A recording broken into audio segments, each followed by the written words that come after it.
Good afternoon, everyone. Thank you so much for being here. Thank you, Bali, and to the American Swedish Institute for hosting us.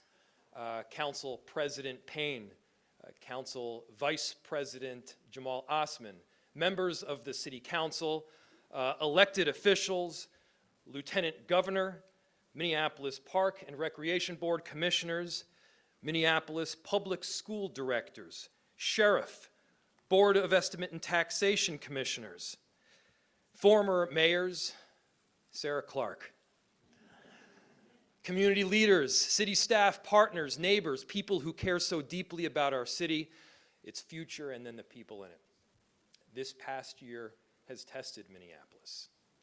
We saw moments from Operation Metro Surge to the tragedy at Annunciation that pushed us to our limit. Families torn apart. Workers and students staying home. Parents making different choices about how they move through their day. And through it all, Minneapolis showed something real: grit, endurance, and resolve. We showed the world what it means to be a good neighbor and to stand up for something far more powerful than resistance alone. We stood up for love. And so, to this truly inspirational city of heroes, thank you for being a light in the darkness. Thank you for setting a foundation of unity that holds our country together.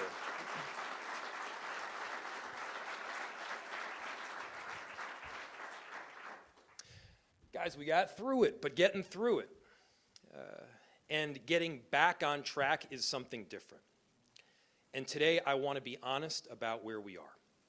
Because before we talk about what's working, and there's a whole lot that's working, we also need to talk about what needs to change.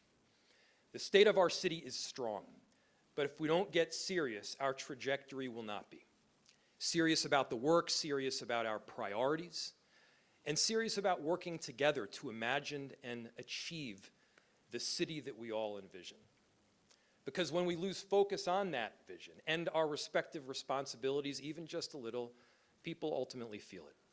So today is about getting back on track. It's about getting to work. It's about achieving this vision together and doing it with the seriousness that the people in our city expect.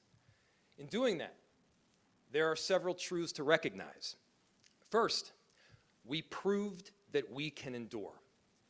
We got through an incredibly difficult period, and we did it the way Minneapolis always does. We showed up.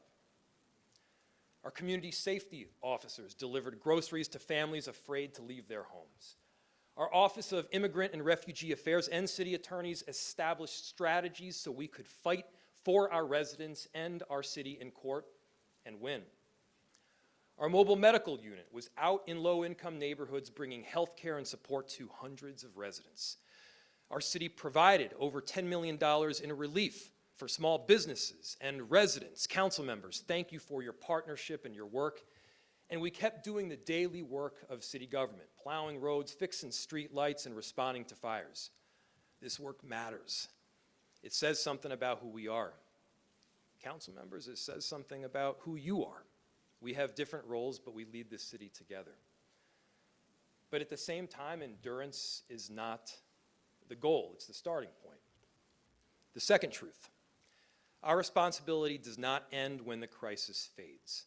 We don't need a new emergency to stay focused. We don't need a new enemy to achieve a common dream.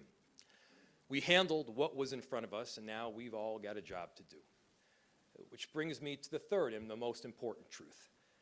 We need to do the basics better, and we need to take that responsibility seriously.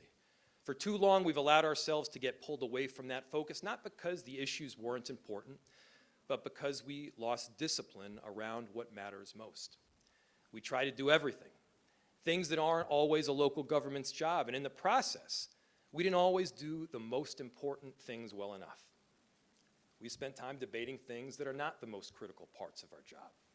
And if you ask people what they want from their city, the answers are usually pretty simple. They want to feel safe walking down their street. They want clean air and safe water. They want to be able to afford their home. They want businesses to succeed, and that's the job. So here's what that looks like moving forward. Starting with public safety, because there is nothing more important or fundamental. People need to be safe, and they need to feel safe. That requires a comprehensive safety approach, which in turn requires a fully staffed, fully functioning police department that delivers.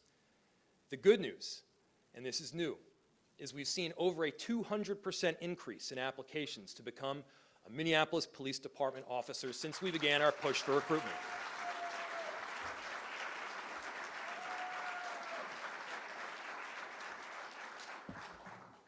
In 2023, we had 665 total applicants.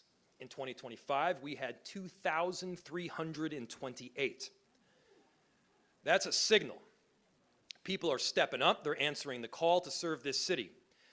We're currently sitting at 642 officers, up from around 550, and next year we're hoping to reach our charter number of 733, with goals of exceeding that to reach more than 800 before I leave office. And we have the most diverse department we've ever had in our city's history.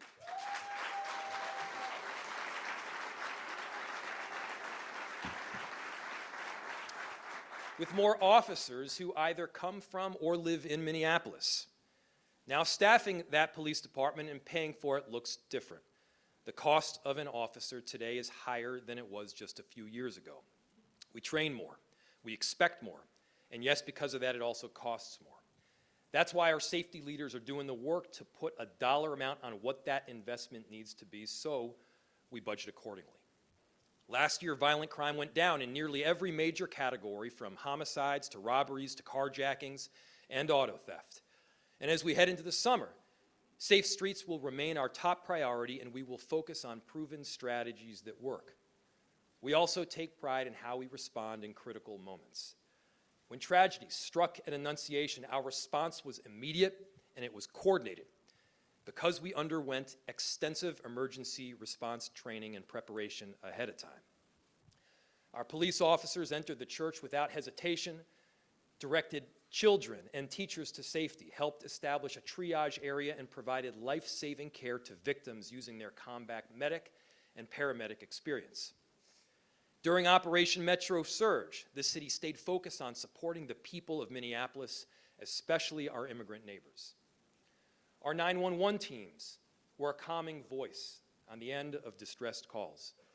During what would typically be a quieter month, they worked around the clock to help reunite families and provide important information. In the rest of our safety ecosystem, our departments are showing up. Our community safety ambassadors are out building relationships on East Lake and East Franklin, and soon we'll be in Uptown, walking the streets, providing a presence that has led to safer neighborhoods.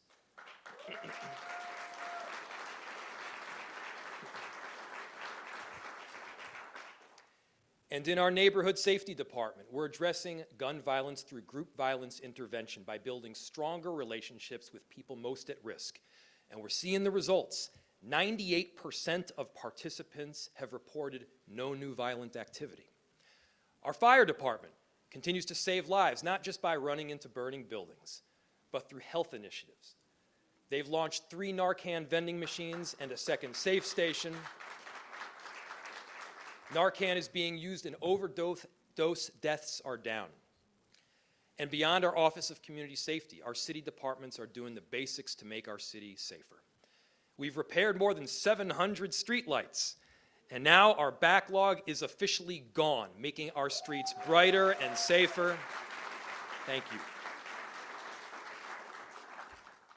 By the way, that Burger King, that blighted Burger King on Broadway, say that 3 times fast, has been a focal point for narcotics. It's coming down, and it will make way for new community-based development. And also a cultural shift that is well overdue is afoot. There's probably not a city out there that's taking its training and reform work more seriously than in Minneapolis. People saw the difference between how ICE agents treated people and the way that Minneapolis police did. But that's a pretty low bar. So we're doubling down on our efforts to strengthen accountability under the consent decree, because our police department must be the department that people can trust.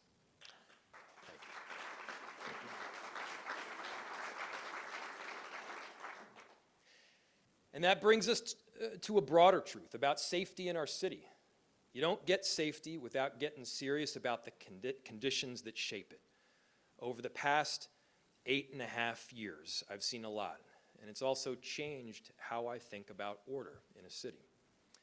Nowhere is that shift clearer than at the intersection of addiction, of livability, of housing, and business.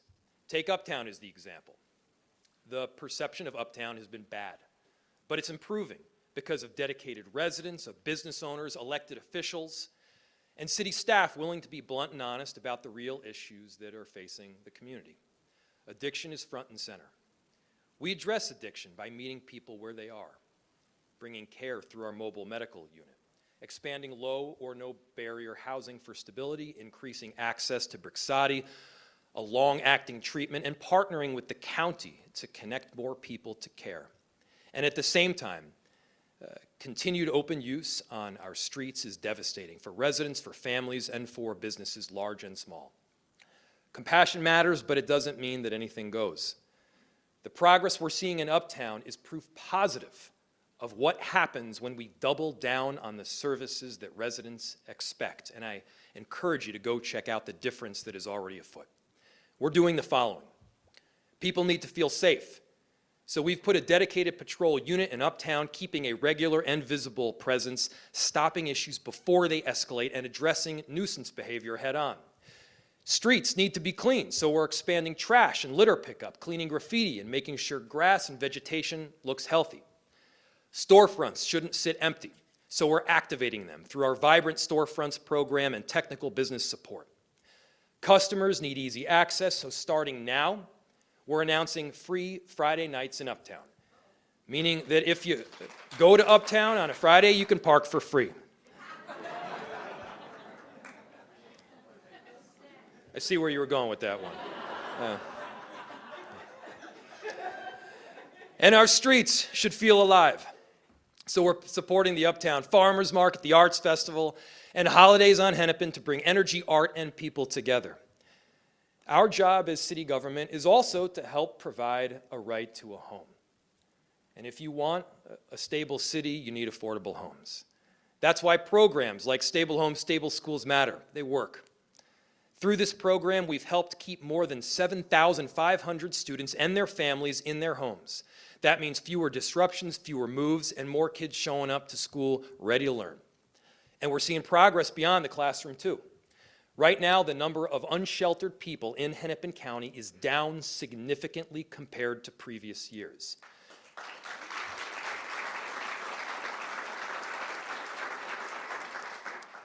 As of this week, 239 people in Hennepin County, not just Minneapolis, are actively working with outreach teams.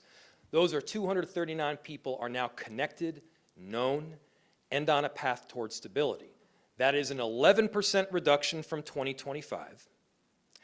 That is a 20% reduction from 2024, and a much more significant reduction since 2020. That number still needs to come down more, but we're moving in the right direction. Our homeless response team is out every day, connecting with unhoused individuals and working closely with an ongoing partnership with Hennepin County. Thank you, commissioners, who helped move more than 3,400 people from emergency shelter to housing in 2025.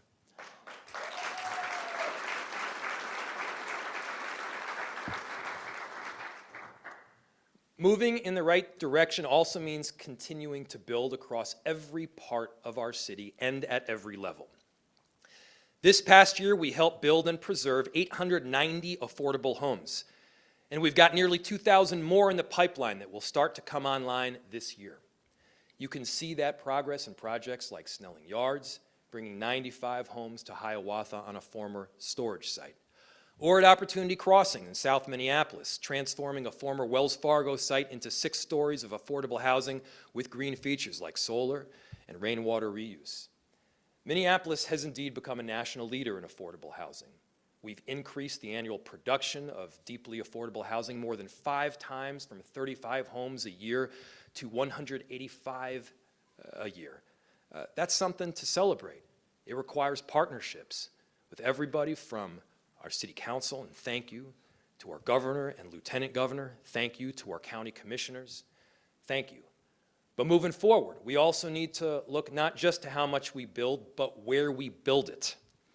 For too long, Affordable housing has been concentrated in the same areas, limiting opportunity and reinforcing inequality.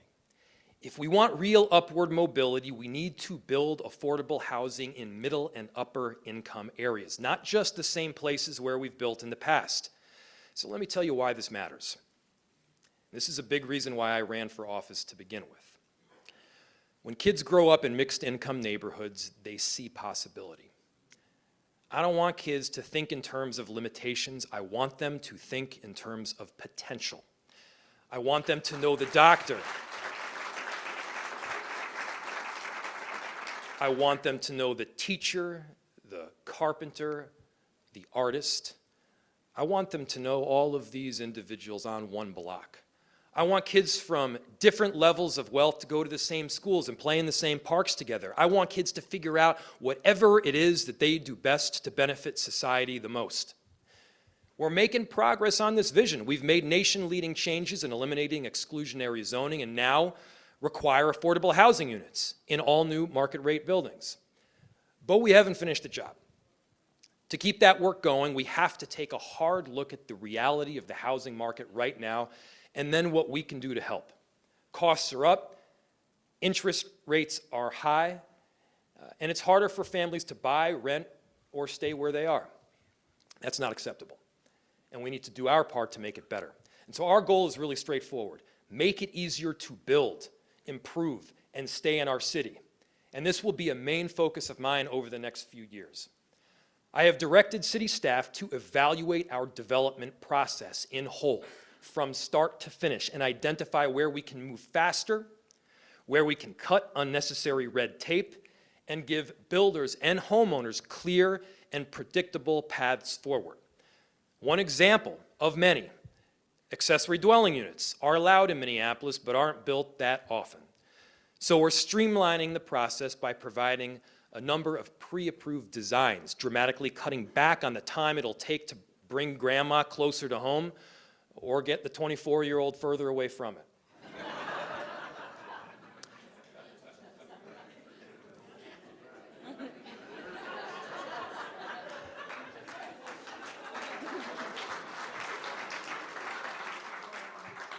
Non-familiar relationships use ADUs as well. We're also changing how we handle permits. Small-scale residential projects, the kind of improvements homeowners rely on, won't be treated the same as large developments. Our goal is to move these permits through the system within one business day.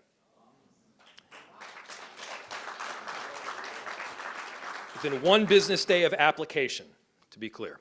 So, people can get to work without waiting weeks just to get started. I've asked our performance management and innovation team to look at overhauling our permitting system. It may not sound glamorous, but it matters. To be clear, we are overhauling our permitting system. It means fewer hoops, less confusion, and a process that respects people's time. And fewer hoops means a faster transition to what's next. We're laser focused on the inevitable and exciting shift from office space to residential. Through our rocket docket approval, we're fast-tracking office to housing conversions, turning underutilized buildings into homes for people who want to live here. If you're a developer looking to do this, you'll get an administrative review, not a political one, drastically shorter wait times for approval, and potentially direct city support to get your project across the finish line. Just look at the success of the Groove Lofts, which are now officially opened, and historic office space was transformed into hundreds of new modern homes in the heart of our city.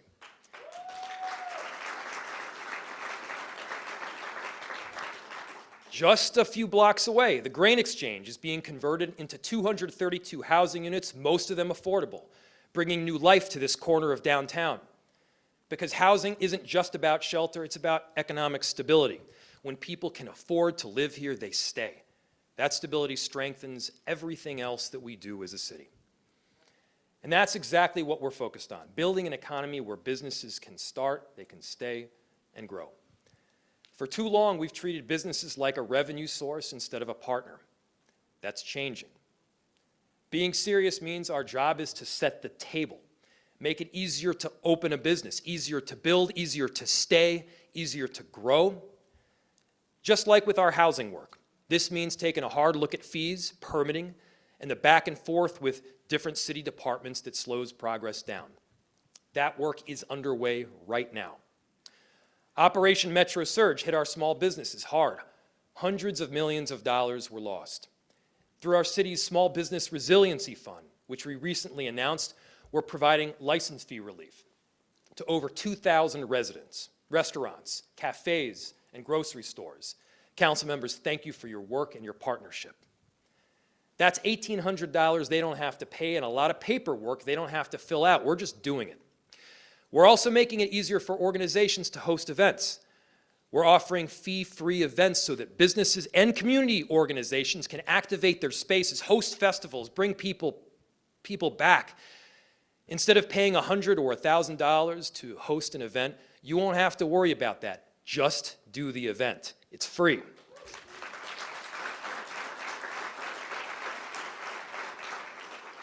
And last week, we announced $1 million into grants through our Business District Support Program, putting resources directly into the hands of 34 community-based organizations in all 13 wards who are part of revitalizing our city. They're going to be hosting events, expanding marketing, and building energy in our commercial corridors.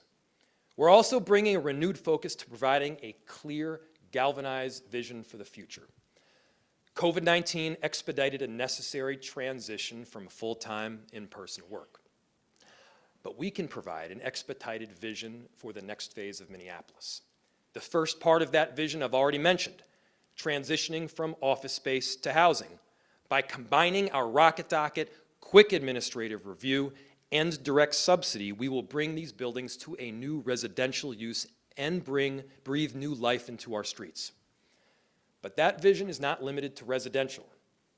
As a council member, we saw great success in North Loop and on East Hennepin, reducing the square footage of retail space, putting more doors and more businesses on the street.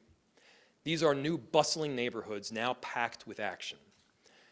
We have not yet emulated that success in the core of downtown, and so we need to jumpstart it. Among other tools, we are proposing a new use of TIF and other city partnerships. It's the right time because the value of many buildings has been lowered. With a lower basis, increased investment can go further, and the future valuation is higher.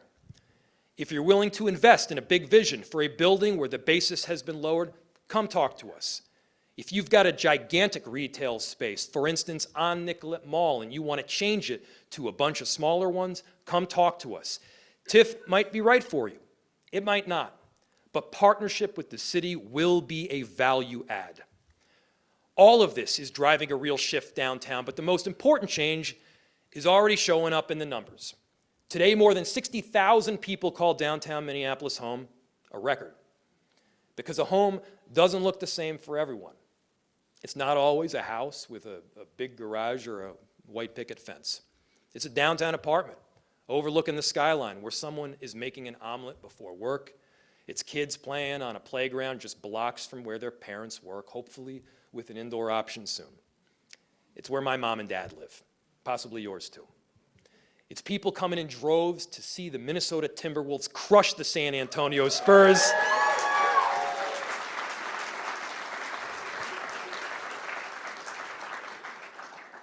Because if there is something we're crystal clear on, it's that NBA basketball belongs in downtown Minneapolis, and we intend to keep it that way. Speaking of, today we have a very important deal to announce. Just kidding.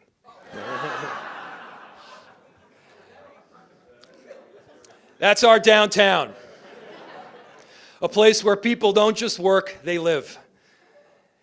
They're some of the most active, energetic, and Minneapolis-loving fans in the world. We want them and everyone else in our city to have fun. That's why we're also streamlining our permitting and internal processes to make it easier for events like Pride, Mode Festival, the Prince Sing-Along, and Dinner de Nord to succeed. You're also about to see big developments in big ways across our whole city, not just downtown.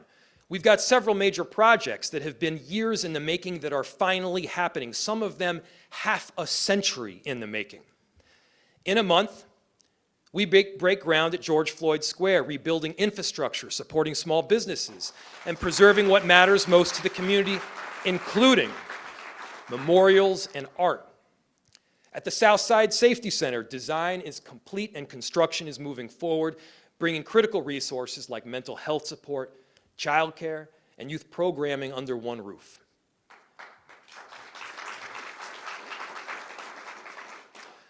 On the north side, we literally just broke ground at the Upper Harbor Terminal Amphitheater yesterday, bringing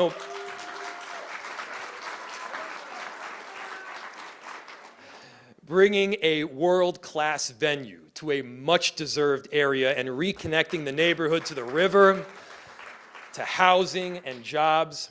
And at the former Kmart site, the new Nicollet project is already underway, transforming that space into housing, green space, and safer streets. These projects take time, but the day-to-day, ongoing, deliberate work of leaders, of our community, of our city staff, will ultimately transform our city. And in just a few years, we'll be watching concerts on the riverfront, riding bikes down Nicollet, walking into the safety center. There'll be multiple services all under one roof. We all love to complain about construction, but when you start seeing those cranes go up, that means the city is moving forward. And that's a city doing its job. These are important investments. But even this work has to be grounded, focused, disciplined, because none of it matters if we don't get the basics right. Focusing on the fundamentals does not mean we stop caring about some of these other important issues. It means we lean in on partnerships and lead with the job that is in front of us, and we do it well. We prioritize the core responsibilities that people count on every day: safe streets, stable housing, a city that works. And we deliver on them, all while making sure that property taxes are kept in check, because people need to afford to live in our great city. Because when that foundation is strong, everything else that we care about has a chance to succeed. Right now, people across this country are asking a simple question: does government work? They're asking another question: does government work for them? This is where we answer it, not with rhetoric, but with results, by getting serious and doing the work our constituents expect. And yes, getting serious will mean having hard conversations heading into a budget about programs or investments that aren't working. It's time to let those go and focus on the services that residents depend on.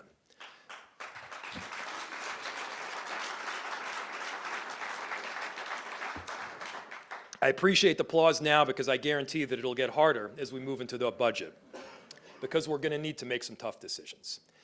And some things we're going to have to stop doing. Because if people can't afford to live here, if they can't afford to start their business here, if they're not willing to invest in this city, we won't have the money to do the things that we need to do. And that can't be the story of Minneapolis. Over the past year, we proved something. I'm going to take a step back. You all should take credit for what we did in the first part of this year. Every one of you stood up. Every one of you showed the country who we can be. Everybody showed what it meant to stand up for a great republic and the underpinnings of our democracy, and perhaps most importantly, our neighbors that we loved. You stood up when it mattered most. The whole city showed up. And now we need to continue showing up every day, because that's where trust is built. Not just in moments of crisis, but in moments of consistency that is ongoing. Doing a good job, getting the basics right day after day. Ultimately, this is about the future. The choices we make right now shape that future, and whether people stay, invest, and believe in our city. Minneapolis doesn't need to rediscover who we are. We know who we are. We're a city that shows up.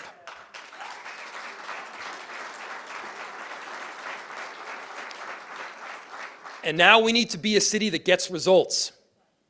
Serious about safety, serious about housing and growth, serious about getting the basics right. And if we do that consistently, relentlessly, we won't just get through the tough moments. We'll build a city that works. We'll be a great city rising, a city of heroes, an example for the rest of the country to follow. Everyone, that's our Minneapolis, and that is how we all move forward together. Thank you so much.